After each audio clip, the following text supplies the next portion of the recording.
Forcados facility, making sure things move on well. What's the story around some of them? You said you were surprised some were still alive. Yeah, I mean, as I said earlier on, all you need to look at is what happens in the industry generally. If you look at companies, even in Nigeria, not to even talk about in other jurisdictions, most companies, what they do, exploration production companies, what they plan for shutdown, and with their facility will not work, is no more than maybe 5-6 days in a year. And that's what we call planned maintenance. Even if they have some adverse effect that occurs, usually you don't see facilities of this size go down for more than a week maximum.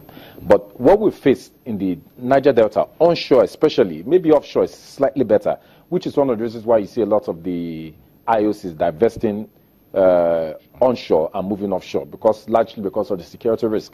But onshore, we generally have been seeing as many as 20, 30, 40 days downtime, generally, even when there was no major damage like we saw now.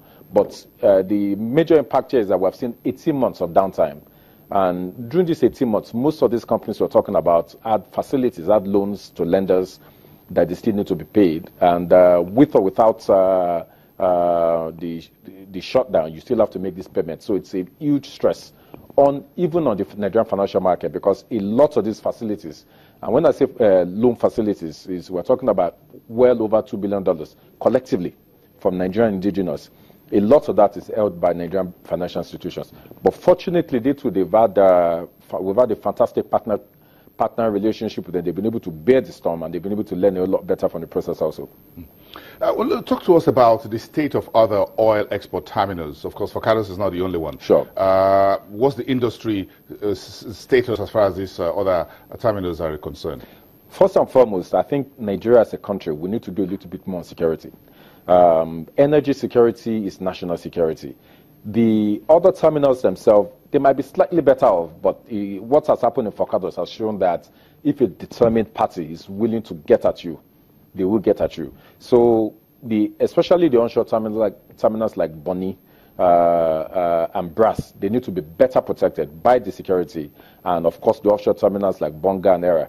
But to be quite candid, the biggest way to secure these facilities is less with security of physical security, whether it's military, but really to form a better partnership with the community, and also to provide social infrastructure that makes people feel that they do not need to go to this length to make their voices heard.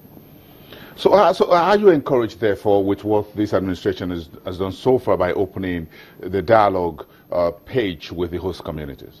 I must say it's what the president, through the vice president, acting president now has done is a masterstroke.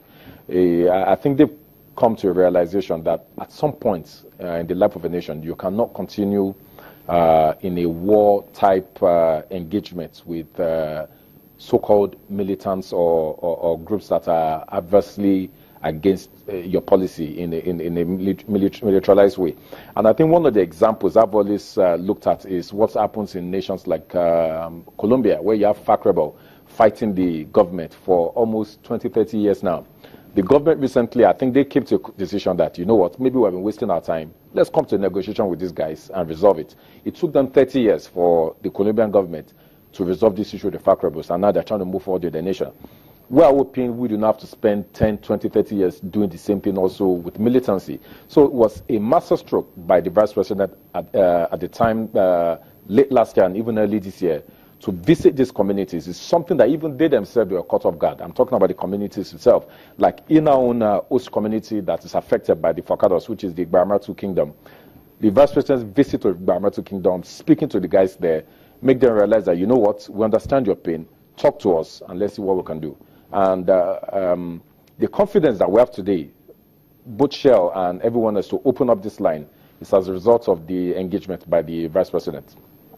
Very interesting. So what's your outlook on Nigeria's OPEC exemption, the supply markets, and where prices are currently? Well, right now, we'll see different figures banded around, but into what Nigeria's actual production is. And some of those figures are very widely different. We've seen figures as high as some say Nigeria's producing 2 million, Nigeria's producing 1.4. But if you ask us, our view is that Nigeria is producing no more than 1.5 million barrels as of before the Forcados terminal. By the time the terminal comes up, we're probably going to ramp up slowly. All the companies there to add another 300,000 to that figure. But I think really we're doing about 1.5. That's my view. The OPEC quota that we have today, the exemption we have, which is for Libya and for Nigeria, is for 2 million barrels. So we still have quite a bit of headwind to go. And in terms of the pricing, we're also hoping that the prices can remain stable at 50. We found 50 distasteful 2 years ago, but I think now we've all gotten used to a medium priced oil, which is 50.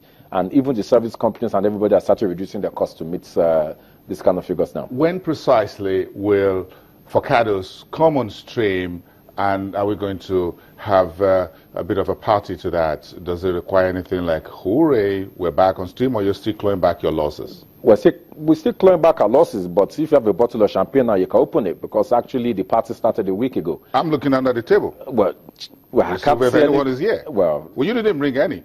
Okay, well, you're the one who bring the good news here. I brought the good news. news. A cup of tea here. You have a cup of tea, but the good news for everybody is that Forcados has started loading again. Yeah, but I think What was the first load? The first loading was, I think, over the weekend, over last weekend or so. But more importantly, I think beyond just celebration, I think we should have a more somber look of outlook. Because what has happened is a serious issue. There's a serious socio-economic problem that has led to this. But I must commend also the stakeholders in the Niger Delta who have come into some form of a negotiation with the Nigerian government. This is exceptionally important. We did start these facilities. Shell didn't start these facilities, and everybody did start this facility. The Nigerian government did not approve the starting of these facilities without this huge stakeholder engagement. So I think it's a somber look. We really want to be thankful both to the agitators and also, very importantly, to the Delta State government, who have played a very important role in making this happen. Dr. Bada, thank you very much. We thank you for your time today. And of course, appreciate your insights into this very important part of Nigeria's oil production. Dr. Dadi Bada, CEO, Shoreline Natural Resources. Coming up after the break, the alternative securities market, formerly known as the second-tier securities market. Let's talk about that, shall we?